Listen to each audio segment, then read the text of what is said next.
Hi friends. So today afternoon సెషన్కి సంబంధించి Telugu paper 1 అనేది ఏ విధంగా వచ్చిందో చూద్దాము. తెలుగులో తొలి రామాయణ కర్త ఎవరు అనేసి అడగడం అయితే జరిగింది.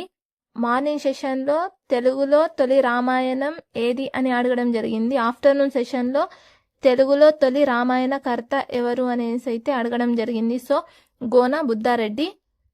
అలాగే వాక్యంలో పదాల మధ్య సంబంధాన్ని తెలియజేయున్నది విభక్తి ప్రత్యయాలు. మంత్రకూటం యొక్క ప్రస్తుత పేరు మంతని. రాయబగీన్ బిరుదు రాణి శంకరమ్మ.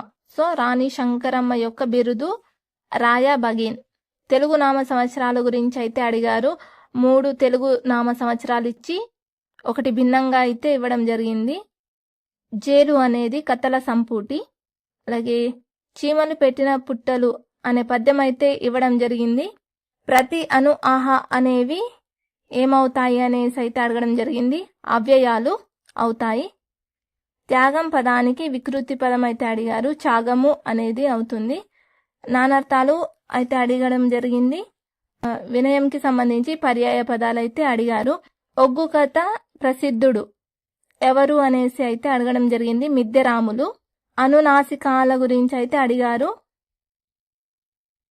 ద్వంద్వ సమాసం కానిది ఇది అడగడం జరిగింది. ప్రాల్మాలి పదానికి అర్థమైతే అడిగారు. సో సోమరితనం. వచ్చిరిప్పుడు పదాన్ని విడదీయగా అడగడం జరిగింది. అమ్మవారికి ఒడిబియ్యం వస్త్రాలను సమర్పించే పద్ధతిని ఏమంటారు అనేసి అయితే అడగడం జరిగింది. సో ఊరడి అంటారు. ఉక్త లేఖనం గురించి అయితే అడగడం జరిగింది. సో ఈరోజు ఆఫ్టర్నూన్ సెషన్లో అడిగినటువంటి తెలుగు పేపర్ 1కి సంబంధించిన questions. So thank you for watching friends.